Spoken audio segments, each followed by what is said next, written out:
Hello guys အားလုံးပဲမင်္ဂလာပါဗျကျွန်တော်ကတော့ Zyro ဖြစ်ပါတယ်ဒီနေ့ဗီဒီယိုလေးမှာဆိုရင်တော့ကျွန်တော် Minecraft Survival Series လေးဆော့အောင်ပြောပါတယ်ဒါကပထမဆုံးဗီဒီယိုဖြစ်တာမလို့ကျွန်တော်အမှားလေးပါခဲ့ရင်အကုန်လုံးကြိုပြီးတော့ကျွန်တော်တောင်းပန်ပါတယ်အရင်ဆုံးအနေနဲ့ကျွန်တော်ထည့်ထားတဲ့ mode တွေအရင်ကျွန်တော်ရှင်းပြပါပထမဆုံး mode ကတော့ကျွန်တော် Van Miner ဖြစ်ပါတယ် Van Miner နဲ့ကျွန်တော်နောက်ထပ်တစ်ခုက Night Vision ပါကျန်တဲ့ဒီ FPR မြအောင်ဆိုပြီးတော့ကျွန်တော် Sodium နဲ့ဒီ Particle Display တွေကိုလည်းကျွန်တော်ထည့်ထားပါတယ် Minecraft တော့ကျွန်တော်ဒီဘောနော်လောက်စရာအများကြီးရှိတယ်ဒီ ဆော့စရာအများကြီးရှိဘောနော်ကျွန်တော်တို့ပထမဆုံးအနေနဲ့ကျွန်တော်တိတ်ခုံမယ်ပြီးတော့ crafting table ပေါ့နော်ကျွန်တော်လုပ်ပါမယ်လုပ်ပြီးလို့ရှိရင်ကျွန်တော် mine တူးမယ် mine တူးပြီးတော့ကျွန်တော်တို့ရဲ့ဒီ tool တွေပေါ့နော် tool တွေကိုကျွန်တော်တို့ကြောက်ခဲအဖြစ်ဒီ upgrade မြင့်မှာပေါ့နော်ကြောက်တူးတဲ့အပိုင်းတော့ကျွန်တော်နည်းနည်းလေးရေးလိုက်မှာဗျဘာလို့ပြင်းစရာကောင်းလေနော်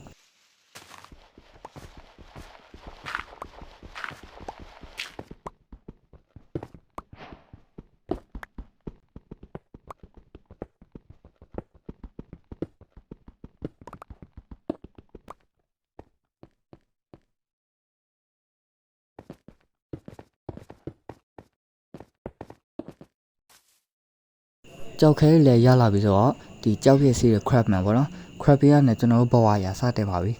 အရင်ဆုံးအနေနဲ့ကျွန်တော်တို့အရေးကြီးတာတော့ဒီညပေါ့နော်ဒီညဘယ်လိုဖြတ်တန်းရမလဲဆိုတော့ကျွန်တော်အရင်ရေးကြည့်ရပါတော့တိုးရရှာရမယ်ပေါ့နော်တိုးတွေကဘာလို့မလဲဆိုတော့ကျွန်တော်တို့အဲ့ရလောက်မယ်အဲ့ရလောက်ပြီးတော့ဒီညကိုဖြတ်တန်းမှာပေါ့နော်နောက်မှကျွန်တော်တို့ zombie ရော skeleton ရော creeper တို့က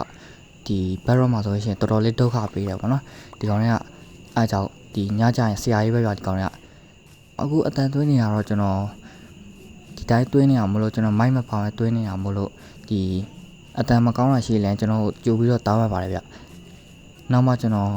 ပတ်စံဆူပြီးတော့ကျွန်တော်မိုက်ဝယ်ကိုစဉ်းစားတော့ပြောရဆိုရင်လည်းဒီမှာတိုးတက်ကောင်တွေ့ဗျ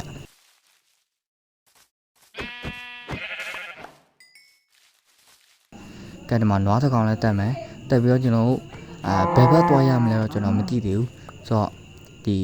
နေတဲ့နားပဲကျွန်တော်ရှောက်သွားရပါတော့ဒီနားလေးကျွန်တော်ပတ်ကြည့်မယ်ပတ်ကြည့်ပြီးတော့ကျွန်တော်တိုးတွေလိုက်ရှာမယ်တိုးတွေရှာပြီးတော့ကျွန်တော်ဒီအသားတွေယူမှာပေါ့နော်ကျွန်တော်ဒီမှာမိုင်းတွေတခုတော့ရှိဗျ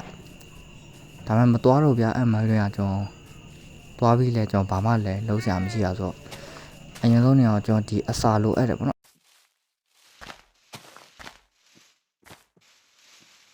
အိုးနမတိုးနှစ်ကောင်တွေ့တယ်ဗျကဲ let's go ကျွန်တော်ဆိုတော့အဲ့ရလောက်လို့ရပြီအဲ့ရလောက်ပြီးလို့ရှိရင်ကျွန်တော်ဒီဘယ်သွားမလဲတော့ကျွန်တော်မသိဘူးပေါ့နော်ဒီတိုင်းပဲရှောက်သွားမယ်ရှောက်သွားရင်လည်းကျွန်တော်ရွာတွေ့ရင်တော့ပိုကောင်းတော့ပေါ့နော်ရွာတွေ့ရင်တော့ဒီရွာမှာနေလို့ရပါဘောနော်ဒါမဲ့လည်းစစ်ပြောကကျွန်တော်အဲ့ရပြီဆိုတော့ဒီတိုင်းဒီဘက်ကပဲကျွန်တော်ဆက်သွားမယ်ပေါ့နော်အနောက်တော့ကျွန်တော်ပြန်မလှည့်တော့ဒီရှေ့မှာတော့ဘာရှိမလဲကျွန်တော်မသိသေးဗျ finally guys အပြင်ရောက်ပါပြီဆိုတော့ဒီတောကြီးကိုကျွန်တော်တော်တော်လေးရှောက်လိုက်ရတယ်ပေါ့နော်တောအုပ်ပြင်ရောက်ပြီဆိုတော့ကျွန်တော်တို့ထိုးစံတိုင်းပဲဆက်ပြီးတော့သွားရမယ်အိုးမဘာလေးလည်းမသိအဲ့ဒါ village လားမသိဟုတ်တယ်ရောက် village အော်ဒီမှာဂူပါတွေ့တယ်ပေါ့နော်ဂူလားဘယ်လိုခေါ်လဲဒါကြီးပါတွေ့တယ်ကွာเนาะကျွန်တော်ဒီတိုင်းမှာအာယုံရင်ပါလာတူးမယ်နောက်ကြရင်ပေါ့နော်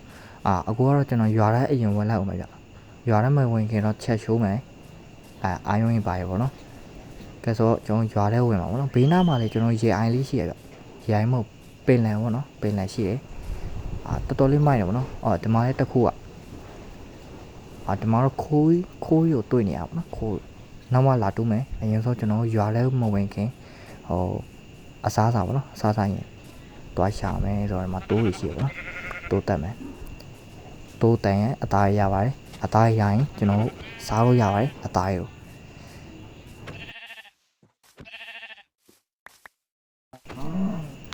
စောစီအာကုတို့တွေလောက်တာလဲများနေပြီဆိုတော့ဒီတစ်ခေါက်နောက်ဆုံးပဲကဲကျွန်တော်နောက်ထပ်အကုတို့တစ်ခုလောက်ရဗျာနော်ချက်တွေလိုက်ရှာအိုးဒီမှာတွေ့တယ်ဘာရှိမလဲအရန်ကောင်းပါတယ်အရန်မှာကောင်းပါတယ်ဒီရွာရ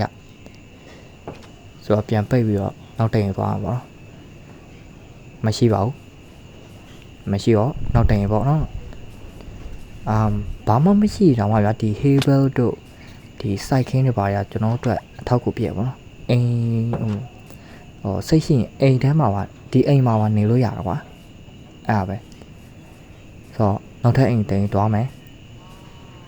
ဒီအိမ်တော့ရှိလောက်မှာမဟုတ်ဒီအိမ်တော့ရှိမှာပါ ထင်းတဲ့တိုင်းဘာရှိလဲဘာမှမရှိပါဘူးခင်ဗျာအာလူးရဲ့ကျွန်တော်ဘာမှမရှိဘူးနော်သုံးစားလို့မရပါဘူးအဲ့ဒါကြီးဆိုတော့ဘာမှလည်းလုပ်စရာမရှိဘူးဆိုတော့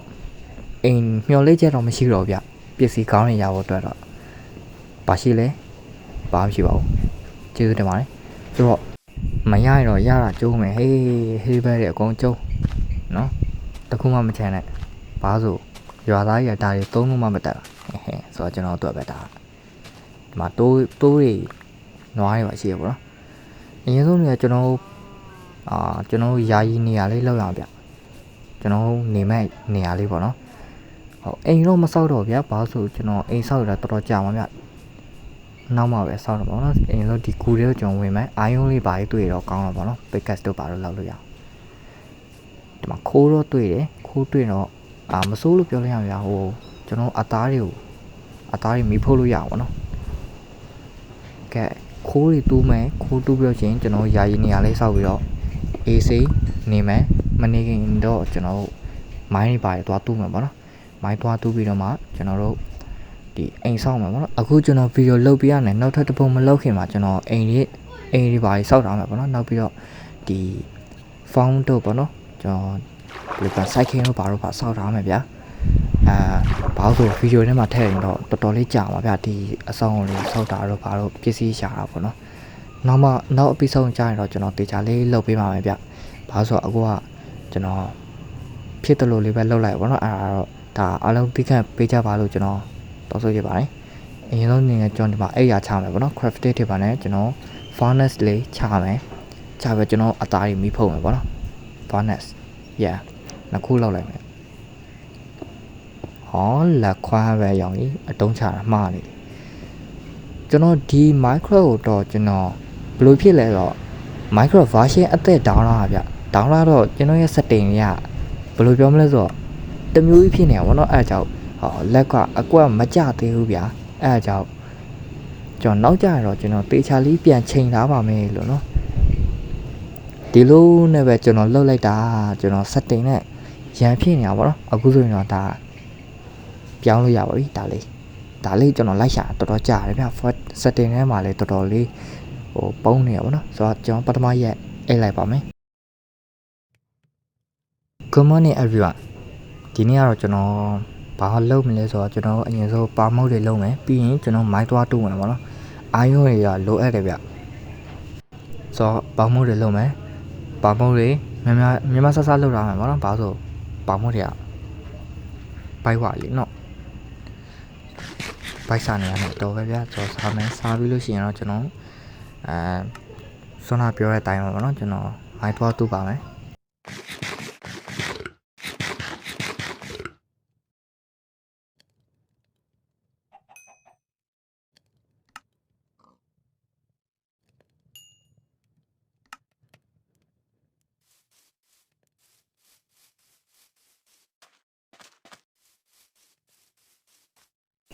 ကျွန်တော်ဒီဗီဒီယိုကဘာလို့လောက်ရလဲဆိုတော့မြန်မာ crafter တို့အားကြလို့ပေါ့နော်ကျွန်တော်လည်းဖြစ်ချင်တာနဲ့ကောက်လောက်ပလိုက်တာပေါ့နော်ကောက်လောက်ပလိုက်ဆိုတာမဟုတ်ဘူးဗျအရင်ကတည်းကနေလောက်ချင်နေတာပေါ့နော်အခုမှလောက်ဖြစ်တယ်ဗျဘာလို့ဆိုဖုန်းကမကောင်းတာနဲ့ story ကပြည့်နေတာနဲ့နော်နောက်ပြီးတော့ဒီအတန်တွင်းဖို့ကလည်းဘာမှလည်းကျွန်တော်မတက်ဘူးဗျအဲကြောင့်မလောက်ဖြစ်တာပေါ့နော်အခုတော့လောက်လိုက်ပါပြီအရင်ကကျွန်တော် mobile လေးကျဗီဒီယိုတွေကျွန်တော်လုပ်ဖို့တယ်ပေါ့နော်ကျွန်တော် YouTube channel ရှိပါတယ်အဲ့တော့ကျွန်တော်နောက်မှပဲပြရတော့မှာပေါ့နော်အခုကတော့ မိုင်းတွေနဲ့သွားမယ်ဗျလောလောဆယ်တော့ဒီ add-on ထည့်တာအတွက်ကြောင့်မလို့အကုန်လုံးဖြတ်စည်းမိပါတယ်ဒါတော့ကျွန်တော်မိပြီးတော့ဖြတ်စည်းမိတဲ့ဟာတွေပေါ့နော်ဆင်းချင်းမှာပဲကျွန်တော် creeper ကကျိုးလို့ပါတယ်ဗျာမိုင်းတွေကနေအဲ့မှာကျွန်တော်မမီတကန်းနဲ့ချလိုက်တာဘယ်ရမလဲတွေးရတဝက်လောက်ကိုင်းသွားအမ skeleton ကလည်းထပ်ပြတော့တေမလို့တော့ဖြစ်သွားရင်အမကျွန်တော် block နဲ့ကောက်ွယ်ပြီးတော့ပဲကျွန်တော်ခဏနေလိုက်ရပါတယ်ခင်ဗျာအမကျွန်တော်ပြန်လာပါပြီဆိုတော့skeleton ရှိသေးလားရှိမှာပါဒီကောင်တော့ဘယ်မှမသွားတတ်တာပြီးတော့ bedrock skeleton ကတော်တော်လေးကျန်းရဗျ စနိုက်ပါလိုပဲဒီကောင်လေးကအဲကြောင့်ဒီကောင်လေးကျွန်တော်ကြောက်တာပေါ့နော်ဟိုမှာကြည့်နေငါ့ညမင်းမထိပါဘူးကွာမင်းရလဲဟောဒီမှာမြောင်းတော့ဆိုင်နေပြီမထိပါဘူးဒီဘက်ပဲသွားတော့မှာဗျာကျွန်တော်အန်တီရများရအောက်မှာလည်းအနက်ကြီးပဲရောင်းနေအော်မှာအိုင်ယောဟာအိုင်ယော let's go ကျွန်တော်ရဲ့ first iron ကျွန်တော်ရဲ့ first iron လုံးနေတဲ့အချိန်မှာပဲအောက်ကျပြီးတော့သေသွားပါတယ်ခင်ဗျာကျေးဇူးအများကြီးတင်ပါတယ်ကဲဆိုတော့ပစ္စည်းကဘာမှမရှိဘူးဆိုတော့ဟိုနာဟေးဘယ်ယူပြီးတော့ဆင်းရတော့ပါဗျာနော်ဘယ်တက်နိုင်မလဲလားဟေးဘယ်ဖြတ်မယ်ဖြတ်ပြီးလို့ရှိရင်ဒါနဲ့ခံပြီးတော့ဆင်းသွားမယ်ဒီနေရာတော့ပြန်ရောက်လာပြီโอเคအော်ဒီမှာလည်းရှိတာပဲလားပစ္စည်းရဲ့အရင်သွားကောက်မှာဒီတစ်ခါတော့တေချာကြည့်မှရတော့ first iron လည်းလုံးလို့မရတော့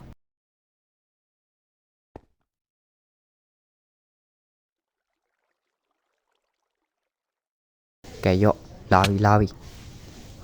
โอเคဆင်းပြေနောက်တစ်ဆင်းမယ်ရောက်ပါပြီခင်ဗျာကျွန်တော်ရဲ့ပစ္စည်းဒါလေးပဲရှိတာဗျာဒါလေးမရှိတော့ကျွန်တော်ဘယ်လိုတက်ရှင်ရမှန်းတော့မသိတော့အောက်မှာတော့ block တွေရှင်းအောင်မှထင်တယ်ဟုတ်တယ်ရောဟိုမှာအော်ထက်ဆင်းမယ်ပေါ့နော်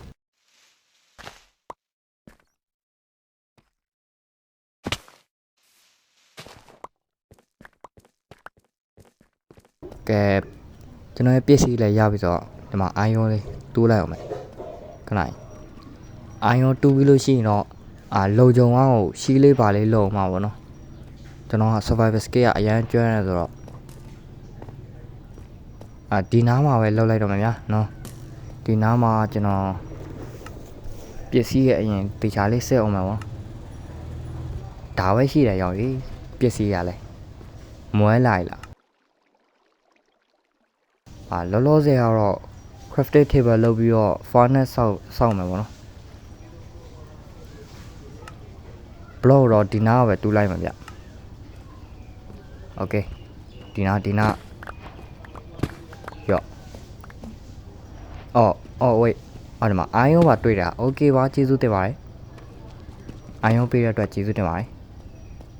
ဒီဘက်မှာတော့ go ပေါ့နော် go ကတော့နောက်မှ AC တူးတော့မယ်လောလောဆယ် furnace လုပ်ရမယ်ပေါ့နော်လုပ်ပြီးတော့ကျွန်တော် iron ကိုမီးဖုတ်မယ်ဖုတ်ပြီးလို့ရှိရင်လေးတုံးဆိုတော့ဟိုလှုပ်လို့ရမယ်ထင်အစ်ပြဿနာပဲရောင်ကြောင်မီးသွေးရမရှိဘူးကြောင်မီးသွေးမရှိတော့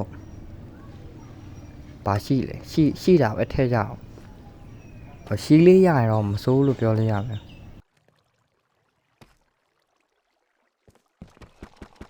ဒီနာဆက်တူးကြည့်မယ်ဗျခိုးရပါရအောင်လားမရအောင်အာယုံတတုံးရပါတယ်ရောက်ကျင်းနဲ့တက်လောက်ဆိုရင်အခုမှတတိထားမိတယ်ဟာရှီးလို့အတွက်တက်သားမရှိဘူးရောင်အဲ့မှာတိုင်ပတ်လာပဲရောလောလောဆယ်တော့အပေါ်ပြန်တက်မှာပဲရောစင်မပြေဘူးဗျာဆိုအပေါ်မှာလည်းကြောက်ရတဲ့ရောင်ဘာလဲမသိတမအာယောwait what the fuck ဘာတော့ကိုအနောက်လန်ချတာရောင်ကန်ကောင်းလို့အောက်မှာရေရှိနေလို့မသေးမလို့နော်ကြောက်ပြီးလို့ကြောက်ပါတယ်လို့ control ကိုတိတ်ပြီးမချရသေးဘူးလို့ဒီမှာ zombie ရော့โอเคဒီမှာအိုင်းရောတတုံးဝဲကြံတော့တာဘာတော့creeper ပတ်သွားလားမသိပါဘူးကိုကြားတယ်ထင်းနေတာ creeper ပတ်ရဆိုလဲဟိုမှာတကောင် creeper ဘေးမှာတကောင်ရပြန်တက်တော့မယ်ဒါသာတေ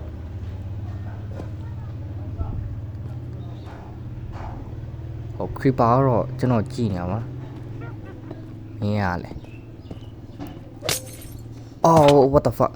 wait ယော် damage ထိကုန်ပြီလို့အော်ဒီမှာ zombie ကကိုအားမှာနဲ့ဟာ what the fuck ဘာတော့ဟာဘလို့သေးသွားလို့ဟောအဲ့လိုလဲချလို့ရပါကျေးဇူးတင်ပါတယ်နောက်ပြီးတော့နောက်ထပ်တစ်ခေါက်ကျေးဇူးထပ်တင်ပါတယ်ဆိုတော့ကျွန်တော်စကေးလိုက်တဲ့အချိန်မှာဘယ်ကိုရောက်သွားလဲဆိုတော့အကုန်လုံးပြည့်စည်ရရပြီပါပြီကျွန်တော်ဘယ်လောက်ထိတောင်သေသွားလဲဆိုတော့3ကောက်လောက်ရှိမှထင်တယ်3ကောက်လောက်သေသွားပါတော့အောက်ဆင်းရဆိုတော့ဗီဒီယိုလေးကလည်းတော်တော်ရှိနေပြီဟောရက်ကလည်းဒုတိယရက်ပဲရှိတယ်အသေးအားလည်း3-4ကောက်လောက်ရှိနေဘူးเนาะဆိုတော့ကျွန်တော်မိုင်းမတူးတော့လို့စဉ်းစားထားတယ်နောက်မှပဲအေးစိတ်တူးတော့မှာပေါ့နော်လောလောဆယ်ကတော့ဒီဘက်တွေပါနယ်ချက်မယ်ပေါ့နော်နယ်ချက်ဖို့တော့သွားကြည့်မယ်ပါရှိမလဲဒီဘက်မှာဒီမှာလည်းမိုင်းတွဲဆိုကြောက်ပါလေများကျေးဇူးတင်ပါတယ်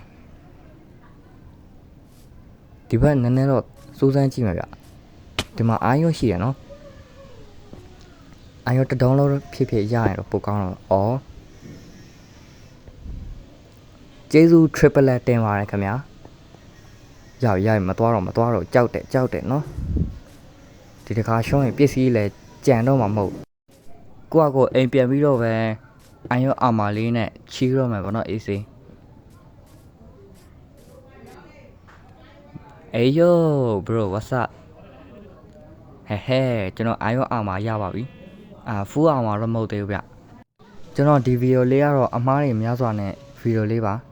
နောက်ပြီးတော့မှဒီထက်ပိုကောင်းအောင်ကျွန်တော်စူးစမ်းသွားပါမယ်ဆိုတော့ကျွန်တော်လုပ်စေချင်တာလေးရှိရ comment မှာရေးခဲ့လို့ရပါတယ်ကျွန်တော်လုပ်ပေးမှာပေါ့နော်ဒါမဲ့ကျွန်တော်အိမ်ဆောက်တာတော့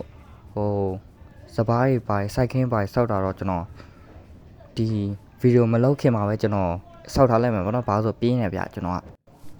Hello everyone ကြည့်ရှုပေးတဲ့အတွက်ကျေးဇူးတင်ပါတယ်နောက်ဗီဒီယိုမှာကျွန်တော်ပြန်ဆုံကြပါမယ်